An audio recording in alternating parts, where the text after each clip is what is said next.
Hello students and welcome back to my YouTube channel education beast. June की छुट्टियां चल रही हैं, आप सभी बच्चे बहुत मज़े कर रहे होंगे। बहुत अच्छी बात है, क्योंकि ज़िंदगी में मज़े करना भी बहुत ज़रूरी होता है, एंजॉय करना भी ज़रूरी होता है। लेकिन साथ ही आपको अपनी पढ़ाई को रेगुलर रखना है, उस पर भी ध्यान देना है। ऐसा नहीं है कि पूरा जून की छुट्टियाँ आप ऐसे ही बिता दें, ठीक है। तो चलिए, मैंने अपनी लास्ट वीडियो में सेकेंड चैप्टर ख़त्म किया था और आज हम चैप्टर नंबर 3 स्टार्ट कर रहे हैं। न्यू चैप्टर है और इस चैप्टर का हमारा टॉपिक है दो चर वाले रैखिक समीकरण युग्म। इसकी हम आज एक्सरसाइज 3.1 के क्वेश्चन सॉल्व करेंगे। तो चलिए, मैंने फर्स्ट क्वेश्चन यहाँ लिखा है। चलिए, फर्स्ट क्वेश्चन लिखने से पहले मैं थोड़ा सा आपको जो हमारे चैप्टर का आज का टॉपिक है उस टॉपिक के बारे में थोड़ा सा बताती हूँ।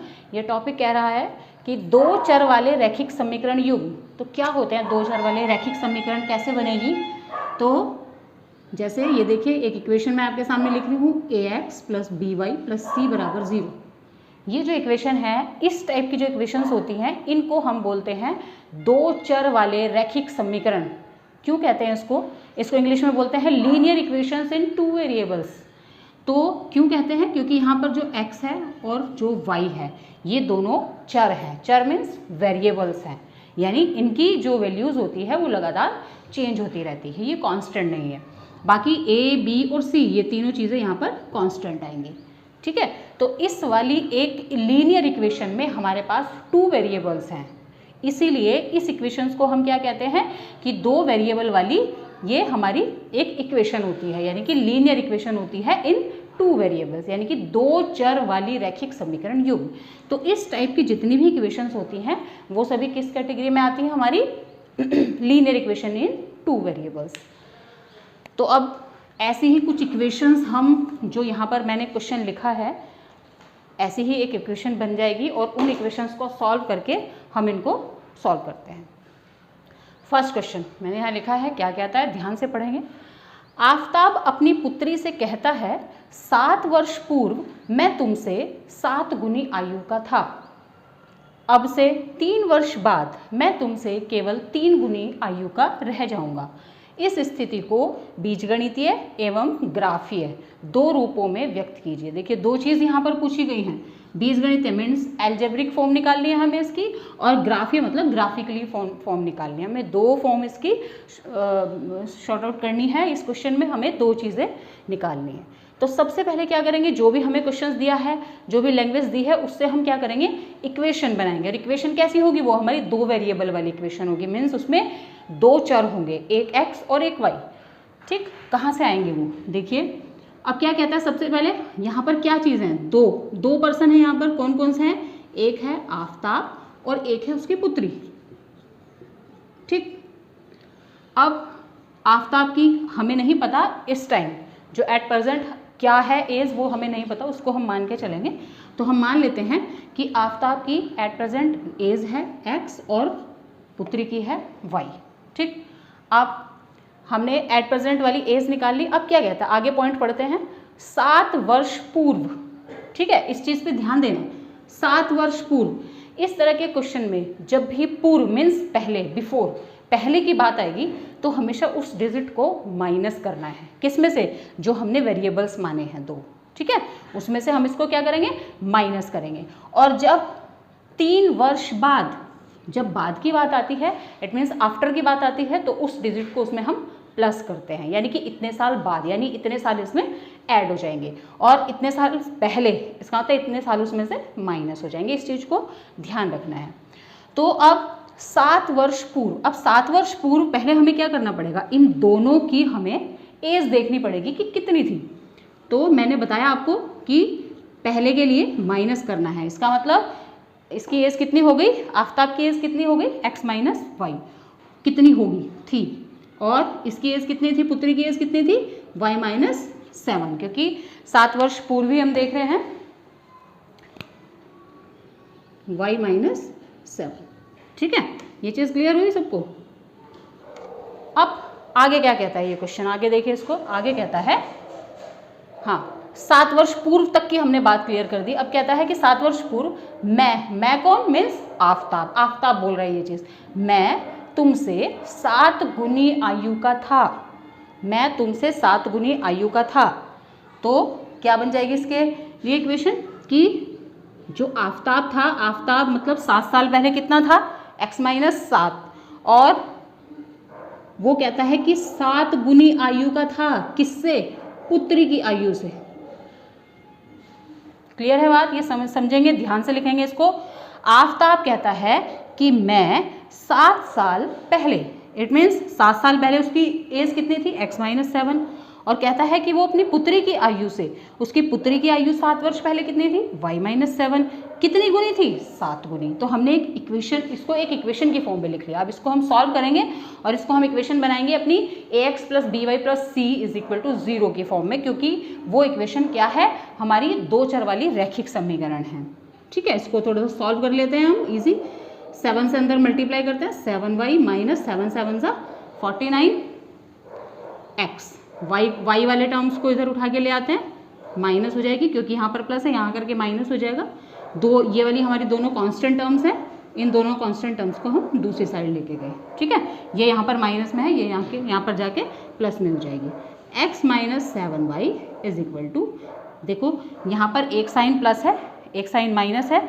जब भी हमारे पास अपोजिट साइन होते हैं तो हमेशा उन डिजिट को माइनस करना होता है। ठीक है, डिजिट माइनस करेंगे और साइन कौन सा आएगा, जो डिजिट, जिस साइन की डिजिट हमारी बड़ी होगी। तो यहाँ पर हमारी ग्रेटर डिजिट कौन से साइन के साथ है, माइनस के साथ। इट मीन्स जो हमारा आंसर आएगा वो भी माइनस डिजिट के साथ आएगा। तो ये हमारी इक्वेशन बन गई। इक्वेशन इसको थोड़ा सा और शॉर्ट आउट कर लेते हैं, इसको 42 को भी इधर ले आते हैं क्योंकि हमें ax plus B Y plus C की फॉर्म में इस इक्वेशन को लाना है। तो x minus 7y plus 42 is equal to 0। This is the equation number 1। ठीक है, ये हमारा एक केस हुआ जो हमें क्वेश्चन में फर्स्ट केस बताया है। ठीक है, अब हम करेंगे सेकंड केस। सेकंड केस यहाँ से स्टार्ट होता है। क्या कहता है, अब से 3 वर्ष बाद, अब से 3 वर्ष बाद, इट मीन्स आफताब की जो एज होगी 3 वर्ष बाद कितनी होनी चाहिए, x प्लस 3, और उसकी पुत्री की भी y प्लस 3, क्योंकि पुत्री की हमने एज क्या मानी थी, y मानी थी, तो इसकी एज हो जाएगी हमारी y प्लस 3। ठीक, अब कंडीशन क्या रख रहा है वो हमारे सामने कि क्या था, कंडीशन रख रहा है कि मैं, कौन मैं, आफताब, मैं तुमसे केवल 3 गुनी आयु का रह जाऊंगा। इट मीन्स हमारी जो कंडीशन है वो क्या कहती है कि आफताब 3 वर्ष बाद कितना था, x प्लस 3, और ये अपनी पुत्री की आयु से, आयु का 3 गुना रह जाएगा। तो ये हमारी कंडीशन बनेगी। अब इस इक्वेशन को भी हम थोड़ा सा सॉल्व करके इसको सिंपल फॉर्म में चेंज करते हैं। 3 को ऊपर मल्टीप्लाई किया आगे, प्लस 3 3 9 x, y की टर्म को इधर उठा के लाए हम, माइनस हो गया, कांस्टेंट टर्म है, दूसरी साइड लेके जाएंगे और इसको सॉल्व करेंगे और हमारे पास ये बचा 6, और अब हो जाएगा x माइनस 3y माइनस 6 बराबर 0, and this is the equation number 2। ठीक है, ये हमारा फर्स्ट केस, ये हमारा सेकंड केस। हमारे पास 2 इक्वेशन मिल गई इन दोनों केसेस को सॉल्व करके। अब क्या पूछ रहा है आगे, इस स्थिति को, मतलब ये जो हमारी 2 कंडीशंस आई हैं, इस स्थिति को बीजगणितीय एवं ग्राफीय रूप में व्यक्त करना है। तो बीजगणितीय रूप तो हमारे ये आ गए, ये हमारे क्या कहलाते हैं, बीजगणितीय रूप। बीजगणितीय रूप मीन्स जिसमें कांस्टेंट भी होता है और वेरिएबल्स भी होता है, वो हमारे बीजगणितीय रूप कहलाते हैं। और इक्वेशन भी होनी चाहिए। तो हमारी सारी कंडीशंस यहाँ पर पूरी हो रही हैं। हमारे पास 2 इक्वेशन बन गई जिसमें कांस्टेंट्स भी हैं और जिसमें वेरिएबल्स भी हैं। तो एक पार्ट हमारा यहाँ पर बीजगणितीय वाला सॉल्व हो जाता है। ठीक है, अब चाहो तो इसमें कि आफताब की कितनी थी एज या पुत्री की कितनी थी, उनको करने के लिए हम इनको दोनों को सॉल्व करके x और y की वैल्यूज़ भी निकाल सकते हैं, उससे हमें पता लग जाएगा। लेकिन हमें वो चीज़ यहाँ पर पूछी नहीं है, इसलिए करने की ज़रूरत नहीं है। लेकिन अगर कर भी दोगे कोई दिक्कत नहीं है। ठीक है, चलिए अब हमें इसका देखना है ग्राफीय फॉर्म, ग्राफिकल फॉर्म देखनी है हमें इसकी। तो उसमें क्या करेंगे, ये 2 हमारे पास इक्वेशन आ गई, इन इक्वेशन को मैं एक अलग से लिख देती हूँ और फिर मैं यहाँ पर देखते हैं हम इसकी graphical term. x minus 7y plus 42 equal to 0, और दूसरी इक्वेशन है x माइनस 3y माइनस 6 बराबर 0। ये 2 हमारे पास इक्वेशन आ गई। अब मैं इस पूरे को रब करती हूँ और अब हम देखते हैं इसकी ग्राफिकल फॉर्म कैसे निकालेंगे, इसका ग्राफ कैसे निकालेंगे। ग्राफिकल फॉर्म का मतलब है कि इसको ग्राफ के फॉर्म में हमें दिखाना है। अब एक चीज़ आप सभी जानते होंगे कि ग्राफ ड्रॉ करने के लिए हमें पॉइंट्स की ज़रूरत पड़ती है, ठीक है। तो हम सबसे पहले इसके पॉइंट्स निकालेंगे। अब ये दो इक्वेशंस हैं हमारे पास, पॉइंट्स निकालने के लिए हम यहाँ पर टेबल बनाते हैं एक।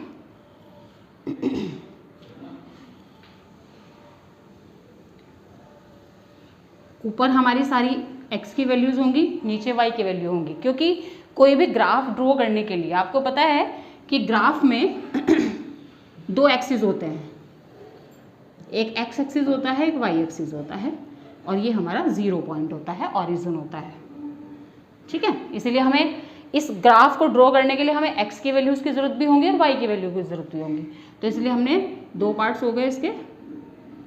अब हमें इसमें वैल्यूज़ देखनी है क्या क्या होंगी।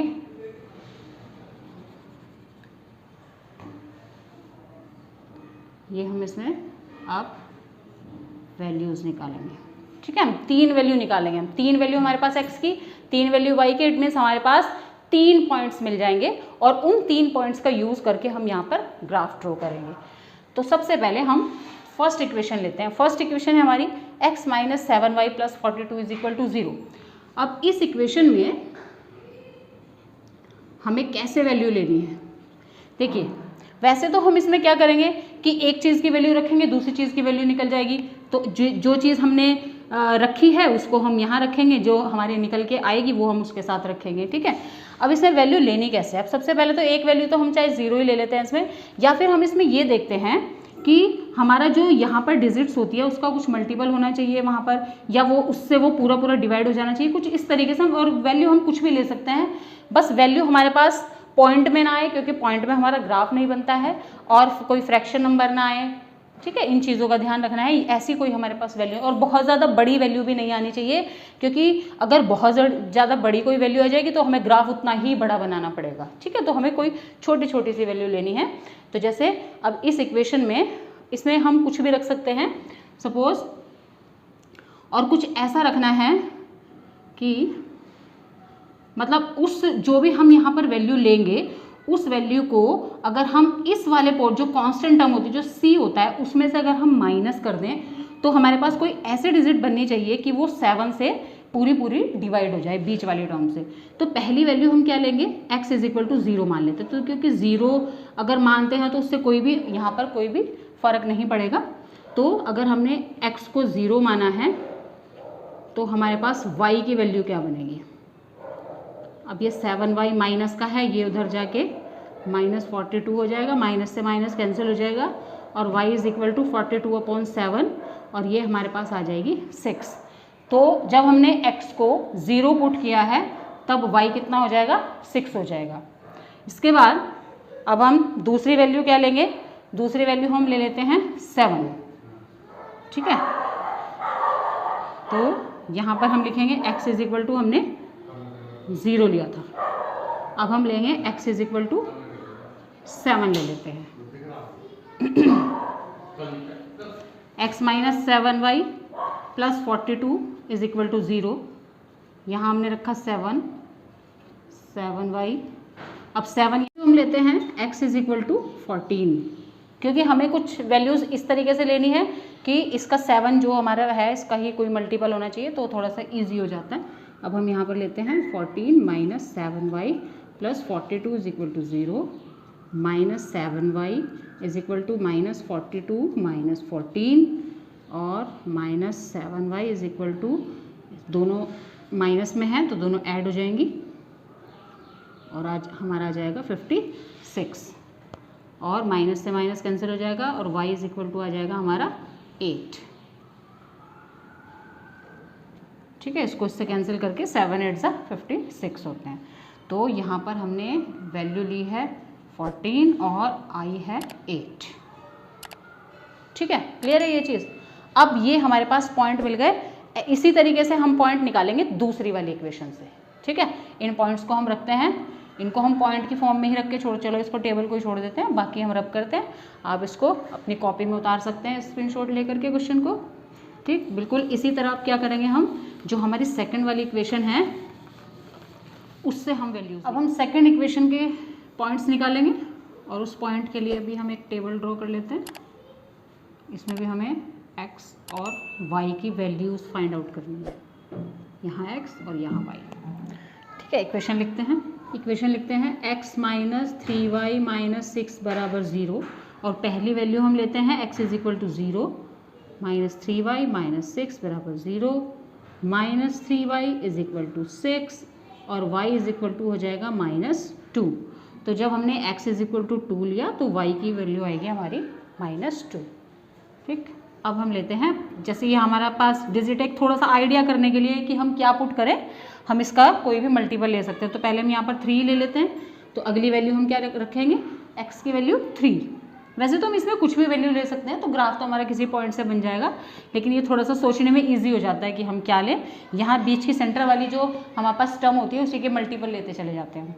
ठीक है, तो 0 तो सबके साथ ही होता है। अब हमने x इज इक्वल टू 3 लिया, रखते हैं इसमें वैल्यू, x की जगह रखा हमने 3 माइनस 3y माइनस 6 बराबर 0 और minus 3y is equal to, ये 6 उधर उठा के लेके जाएंगे और ये -3 minus 3y is equal to 3 और y इज इक्वल टू आ जाएगा हमारे पास -1।